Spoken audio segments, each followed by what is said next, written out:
My good people, my good people. Hello, world. I'd like to welcome y'all back to the show that's hot with your boy Rob Scott.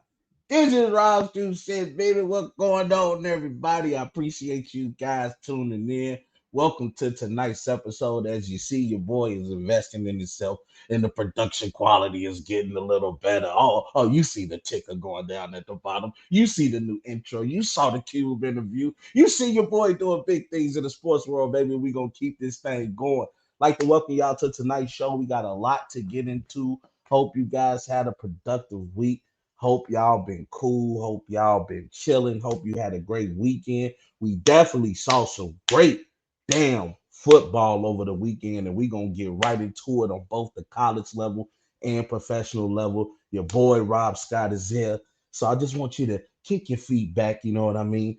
Grab your favorite drink, and if you do what I do, it's legal now. Get your favorite smoke and tune in to the hottest sports conversation in the nation. This is Rob's 2 cents. And we got to go out. We got to start first talking about Coach Prime and the Colorado Buffs. Boy, have they made some noise, not just in the college world, not just in the football realm, but we're talking about a nationwide response to what Coach Prime is doing with this organization, with this college, with this program over in Colorado and the Colorado Buffs. I mean, excuse me, it's been a spectacle looking at these games. We saw right before the rivalry game, which was prime time. Coach Prime playing on prime time is only right. Coaching his team and getting them boys ready. We saw a spectacle. We saw NFL college game day there. We saw The Rock show up. We saw Lil Wayne show up. We saw Master P and his son show up. Desi Banks. We saw Offset. We saw Key Glock. We saw everybody and their mama was in attendance for this Colorado versus Colorado State game. As you guys know, before anything started during the week, Coach Norville made some comments about Dion, saying that his mom taught him that when he speaks to a grown man, he got to remove his glasses and take off his hat, indicating that Coach Prime mom ain't taught him right. And boy, did she have me rolling the way she said, hey, I taught my son right. And I taught my son, if you got to kick some ass, then damn it, kick some ass. And the whole, silo in the background talking about, yeah, grandma, we about to go out here. We ain't going, grandma. We ain't for none. I'm telling y'all, man, they was pumped. They was ready, and let me tell you something else. Colorado State was ready too. Everybody and their mama had Colorado going in here destroying this team. I mean, even FanDuel had, I believe, Colorado State was a minus 23. I mean, plus 23. I mean, it was just it was the scene was set for Colorado to go in there and put a whooping on them boys. And boy, oh boy, was they surprised. They started off the game good. Dion other son don't get spoke about as much, but following his footsteps, his father's footsteps on the defensive side of the ball, Shiloh Sanders gets an 80-yard interception, pick six, take it to the house, get a chance to hug his father, get a chance to share that moment with his father. We know what Prime did on the defensive side of the ball. We know what Prime did on the special team side of the ball. It's kind of hard to live up to that expectation, but it was a beautiful thing to see that moment happen. And then during the game, man, we see some dirty play happen. We see Travis Hunter, you know, top, at that time, before post, pre-injury, one of the top candidates to win the Heisman. Best two-way player in the nation. I'm talking about a guy that can give it to you on offense and a guy that can give it to you on defense. It's kind of hard to stop somebody that can score on you, but you can't score on them. The object of the game is to get points. And Travis Hunter, as we know already, with an interception on the year, one of the top rated, high ranked wide receivers, also offensively, gets a nasty hit, gets hit while he's defensive. They don't quite call it targeting because he didn't lead with the crown of his head, but Hunter got hit and he couldn't protect himself. So Hunter goes down. At that time, before today's news came out, we didn't know what was wrong with Hunter. But post game, Dion said he's gonna be gone for at least a few weeks. So now Colorado State come out there blazing. Their quarterback out there, uh, uh, uh, getting the ball downfield. I didn't know who Braden was before this game, but I definitely know who Braden is now. And Braden played a hell of a game for Colorado State. Was almost going tit for tat with Shador. But let me talk about the son that we always hear in the news of Deion Sanders and Coach Prime, and that's Shador. Shador is truly him, composed, has a great pocket presence, something Justin Fields don't have. I'm gonna get into the Bears later on in the show. But poised, pocket presence, pocket awareness, looking downfield, able to look off defenders, putting the ball in only spots that where his guys will catch the ball. And Shador in the fourth quarter went crazy, put his team in position. They were able to score 2 field goals. 2 minutes come, fourth quarter, down 28-20. Colorado State looking like they about to leave with the upset. And Shador put on a masterpiece of a 2-minute drill. During the post-game conference, they asked Shador, what were you thinking in those moments? And he simply said, Brady mode. And Brady mode is the mode he went into. Because when I tell you Shador, honestly, willed his team to not lose this game, that's exactly what happened. He was able to even run the ball during this 98-yard drive down the field. I didn't even mention they were 98 yards back. They're in their own end zone. 2 minutes left to go. You down 8 points. Not only do you need a touchdown, you need 2 to take the game to overtime. And Shador said, I wish I had a watch on right. It's time. Let me flex on these boys real quick. And Shador put on a masterpiece of a 2-minute drive. Not only does he get the touchdown, oh yeah, the boy got the 2-point conversion. We going to overtime. Colorado and Colorado State, tit for tat, tit for tat. Goes into the second overtime, and Shador say it's over with. Normally in overtime, and I'm pretty sure y'all heard this on other sports outlet, and if you know the game of football, you pretty much know this as well. When you go into overtime, coaches don't usually take the ball first. They want you to take the ball because now I know what I have to do.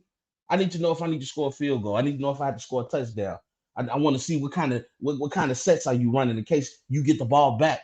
And I give my defense to get a little homework. But Coach Prime said, I'm going to put the pressure on these boys. He said, Shador, I'm going to put the ball in your hand. You hot. Take us home. And let me tell y'all something, boy. Shador, doing what only Shador does, made it happen for Pops. He took them boys home.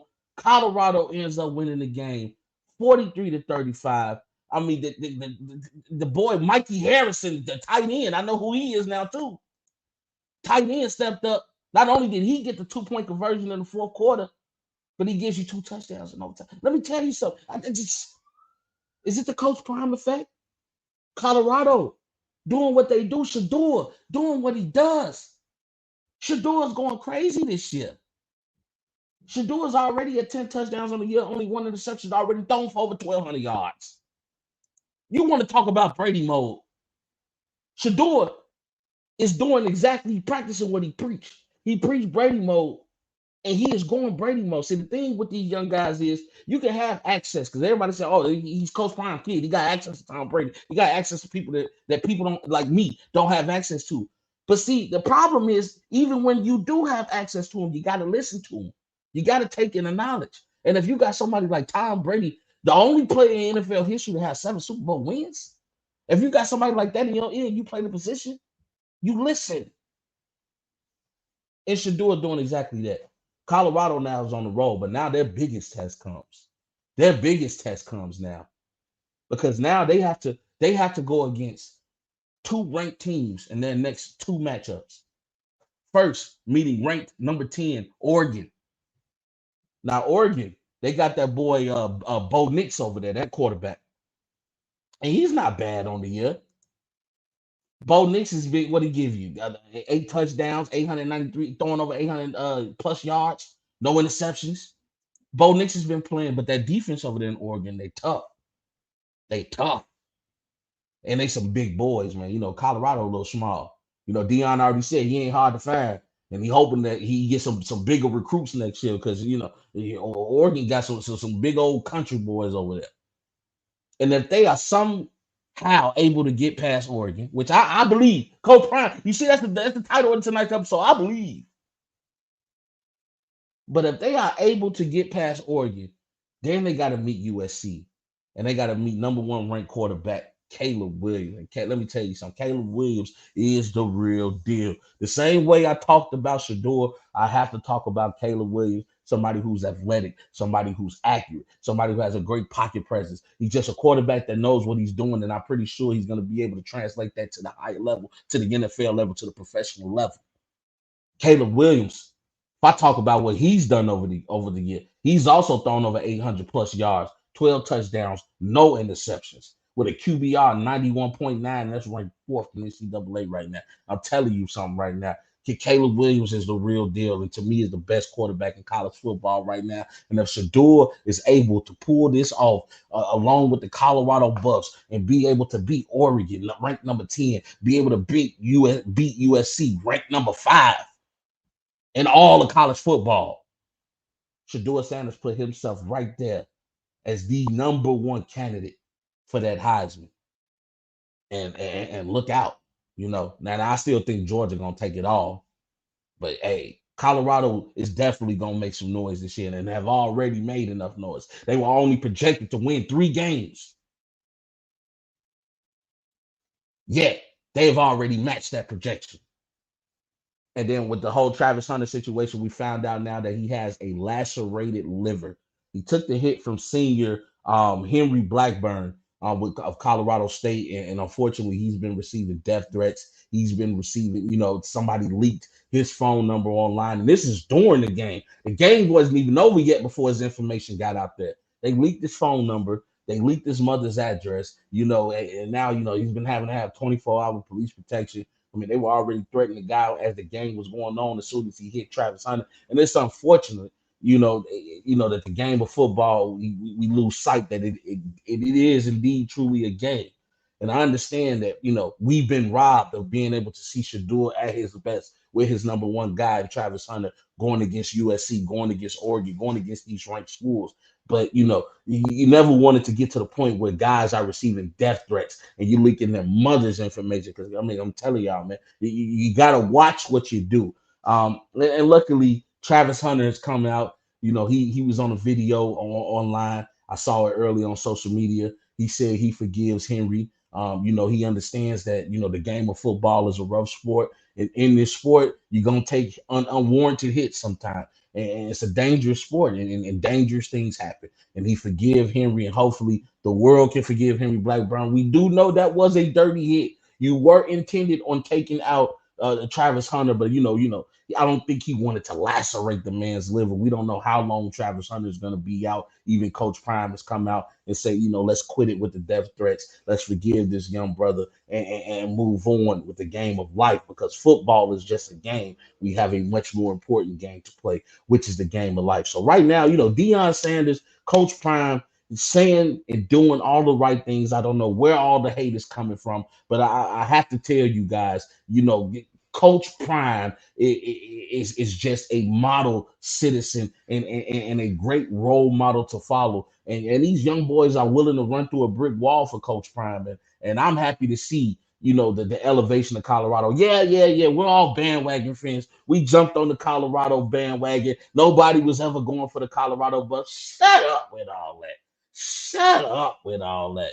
Y'all, you take y'all hating ass on somewhere. We just happy to see a black man who had to work his way up through the ranks, teaching, coaching high school, trying to get to the NCAA level, going the HBCU route, putting HBCUs on the map and what he did for Jackson State, and now getting that chance from Colorado, taking a franchise who was basura for the last few seasons in college football, and taking a team that was only won one game last year, and they're already 3 games in, 3-0, beating tough talent like TCU. Shout out to Coach Prime. Shout out to Shador and Shiloh. And shout out to the whole Colorado Buff Nation.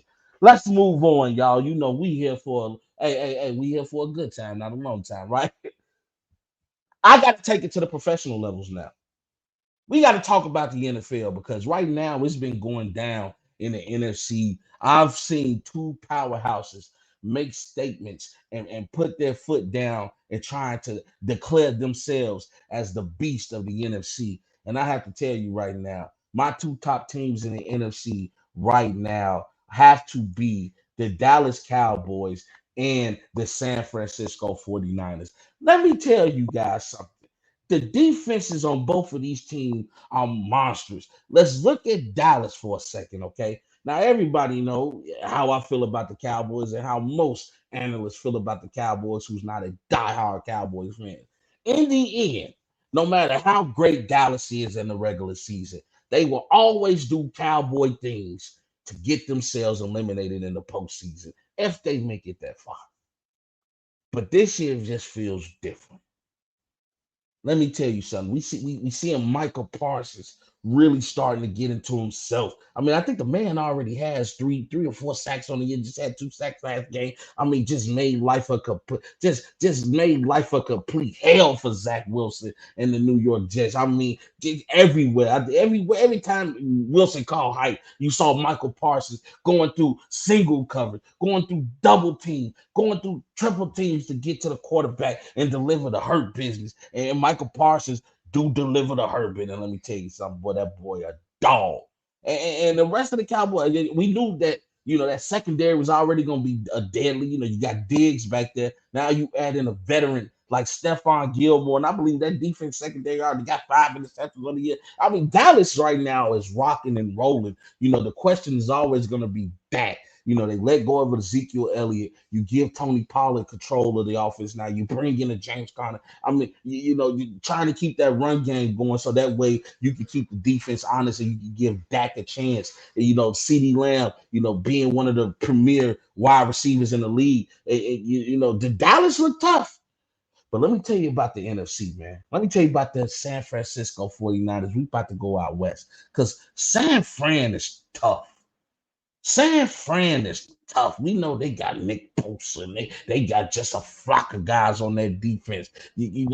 Just deliver pain and hurt you, and they're gonna keep the game. I believe teams with the San Francisco 49ers defense, man, you're not scoring against these guys, man. These guys are going to make it hurt. Now, they did have a tough game against the Rams, but we know Matthew Stafford can get hot, even though he don't have Cooper Kupp. The man can get hot, and the Rams can't put points on the board, but that defense was able to stand up. And I'm telling you guys something right now, man. It's been going down, in the NFC. And the only thing that tips the scale for me and who's the best team, it has to be the offense of the San Francisco 49ers. I mean, last year, remember, that was Jimmy G controlling that. Jimmy G is a bona fide game manager at best. Now you have Brock Purdy. Remember, Brock Purdy took over when Jimmy G got that injury. And honestly, before he got injured, he didn't lose a game last year. He hasn't lost a game yet this year. Brock Purdy is technically undefeated. But I'm not gonna put everything on Brock Purdy. Brock Purdy gonna do what he needs to do. I think he's a sound quarterback. People trying to call him a game manager, man. I'm telling you, from my eye test, from what I can see, I think Brock Purdy is the real deal. I think Brock Purdy is a pretty damn good quarterback, and I'm not gonna sit here and just define this man's game as just a game manager. That is not what I see out of Brock Purdy. But let's talk about the weapons that Brock Purdy has. Brock Purdy has Brandon Ayuk. Brandon Ayuk is a dog. I mean, he came out the gate swinging, 2 touchdowns already on the year.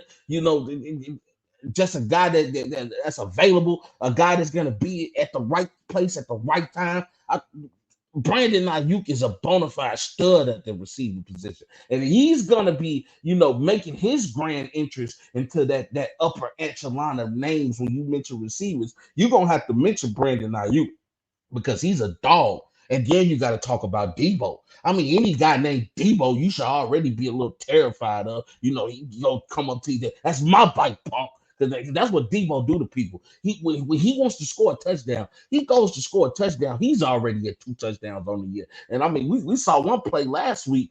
Debo simply he got the ball. He just bullied his way to the end zone. He just untouched. Debo was a dog. And let me tell you something. Debo is the utility knife for the San Francisco 49ers. If you need him to be a running back, he can go do that. If you need him to be a wide receiver, he can go do that. If you need him to be a playmaker, meaning you just throw the ball in his damn hand and say, Debo, make something happen, he can go do that. Debo is a dog. George Kittle. I'm not going to say he's Travis Kelce level, but George Kittle is a very capable tight end in the NFL. And if you have to have a tight end, if I can't get Travis Kelce, I'm going to go get Kittle. Kittle was a dog. And I just think San Francisco right now, they just got a squad. And I ain't even talked about my boy C-Mac. They got Christian McCaffrey. We know what Christian McCaffrey has done over the years with Carolina and how he was dogging them boys. And his only problem has been injuries. Now you bring him to San Francisco where he is surrounded by other playmakers and you don't have to put all the pressure on C-Mac. Now help his case in trying to stay healthy throughout the year because he's not getting dogged by having the ball handed to him every damn possession and getting ran into the ground. Now he has a Debo. Now he has a Brandon Ayuk. Now he has a George Kittle. And now he has a Brock Purdy who can put the ball where it needs to be. I'm telling you guys right now, San Francisco looks like the team to beat. And we see now Kansas City, they don't have Eric Bieniemy no more. Eric Bieniemy is in Washington. We see what he's doing with Sam Howell and how he's changed the whole dynamic of the Washington Commanders offense. They don't look the same offensively in Kansas City. Now I know Travis Kelce just came back and he got to get into his groove and you got to let Mahomes settle down and settle in. But right now, if that defense goes against the Kansas City Chiefs, I don't know if Mahomes can just throw 28 points on San Francisco. It's going to be tough playing them boys. But I'm going to tell you somebody is not tough playing. The Chicago Care Bears. Yes, ladies and gentlemen, that's what I call the team who happens to represent the great city that I'm from. The Care Bears. I mean, I'll be the first to tell you, I'm not giving up yet, Chicago. I know I'm a damn fool. I know I'm a damn fool.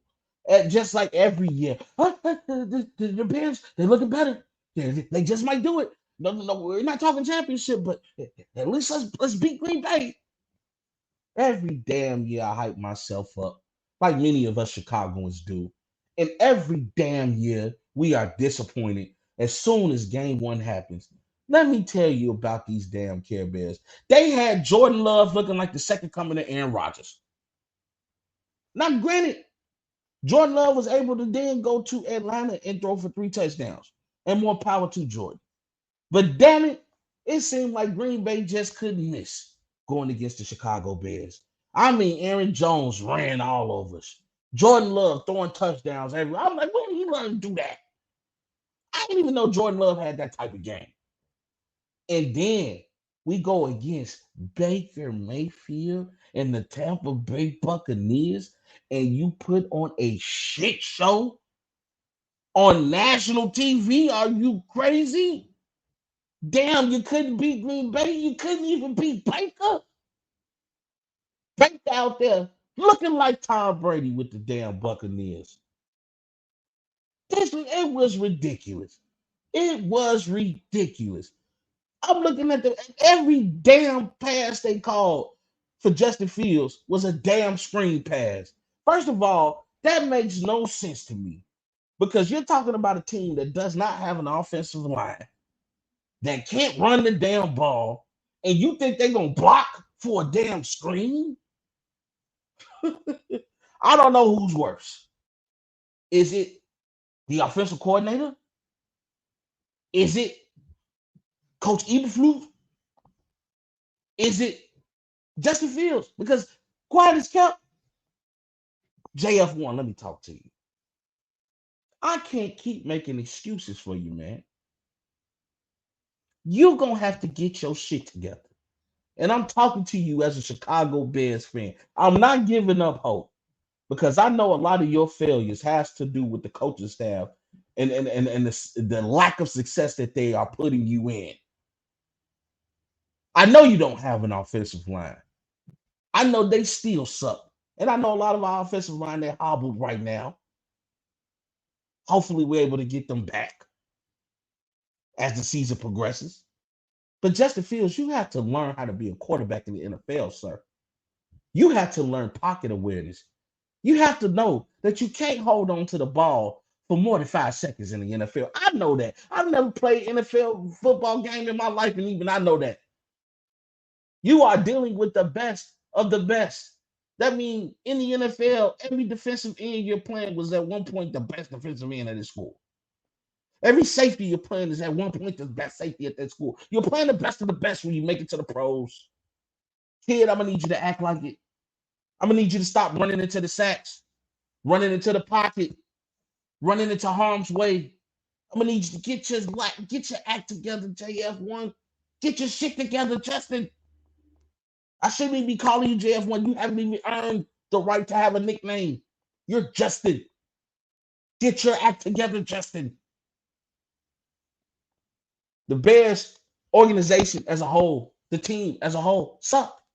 We have no offensive line. We have a playmaker in DJ Moore, and you don't want to pass on the ball. You want to run 800 screen passes. We have a defense that won't even pinch the bench. It is horrible. We are soft. We are the Chicago Care Bears. That's what we are. And I need the Chicago Bears to get their act together because I'm not even thinking playoffs no more. Just at least go 500 for the season. Please. You haven't won a game since October 24th of 2022. We're on a 12-game losing streak. You know how bad you got to be to still be losing from last year? Damn. Get better. We're not saying get Super Bowl better, but at least be better than 3 and fucking 14. God damn. I'm sorry, y'all. Excuse my language. Excuse my language. Kids of his. But when you got to watch what I'm watching, I'm just telling you, it just baffles the mind how much the Bears suck. It truly does.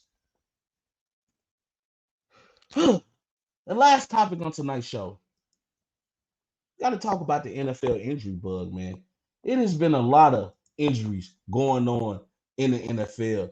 Hey, Tim, hey, babe, you hear me? And Tim, thanks for watching, man. Justin Fields is not ready for the big time. Let me show y'all what my boy said, my boy Timothy Williams, man. He is not ready for the big time. I think a lot of people will agree with you, man. Oh, yeah, I told y'all, man, I got a little better now. You see how your boy producing the show and he got his little pop-up bubbles and things like that? Oh, yeah.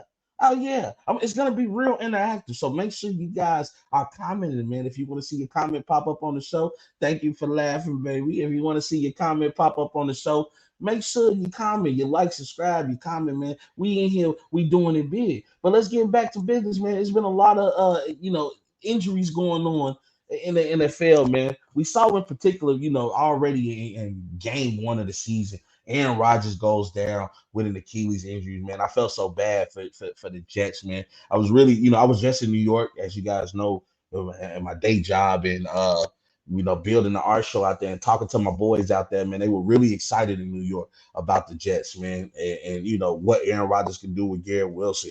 I thought that dynamic duo was going to be one of the best 1-2 punches in the NFL. Aaron Rodgers goes down in the third play of the game.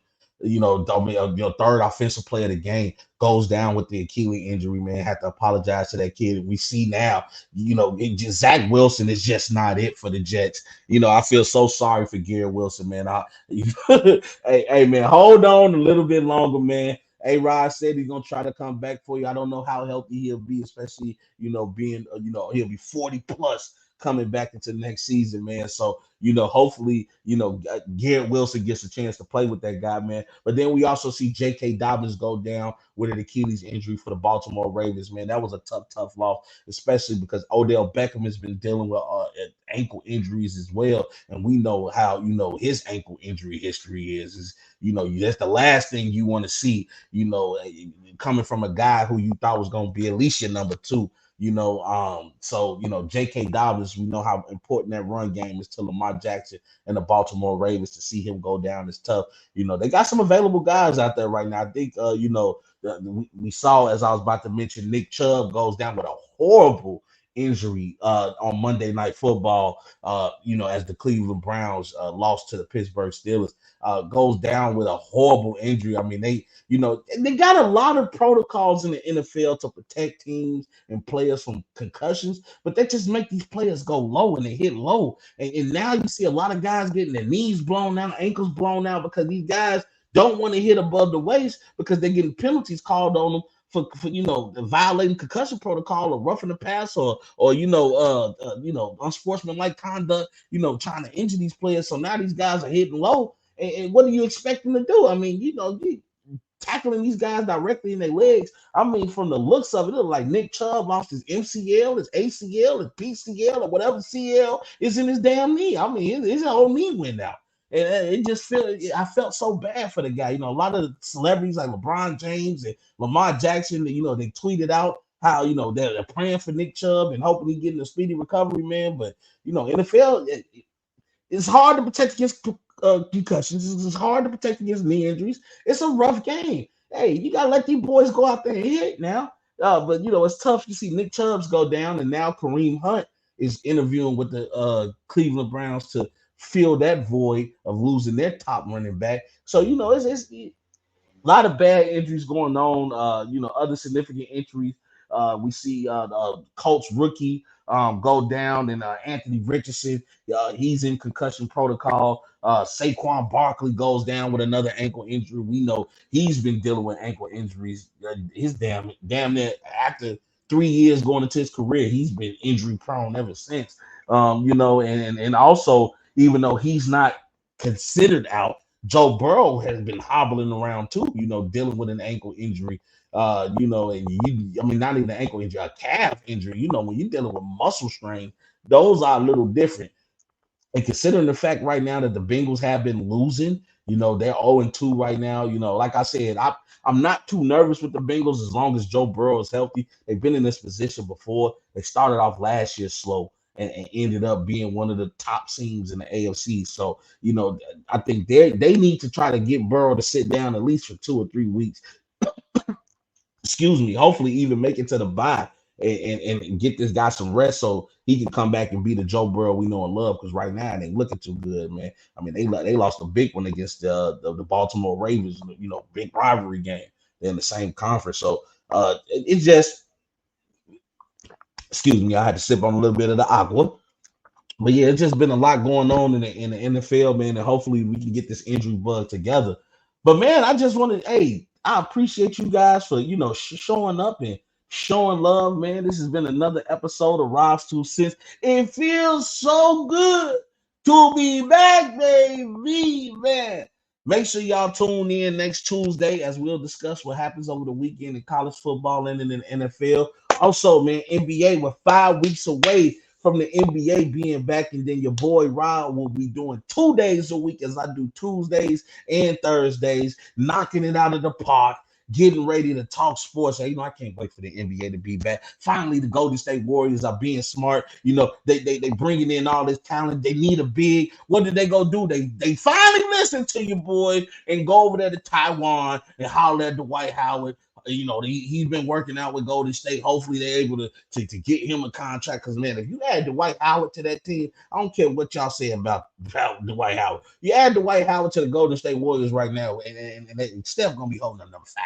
That's all I got to say. This has been the boy that's hot, your boy Rob Scott. Back again with another episode of Rob's 2 Cents, man. I ain't got nothing but love for y'all, baby. And you already know the slogan, baby. We gone. See y'all next week. There's a bigger fight going on. There's a much bigger agenda than the streets. And I know sometimes it's hard to see that far in front of us, but we have to look past the illusions, look past the delusions of grandeur, and look at the bigger picture. We need to become better versions of ourselves each and every day. Fight for what you believe in. Because if you stand for nothing, you'll fall for anything. We just getting started, baby. You guys know the slogan now. Hope you all have a great evening. And we go.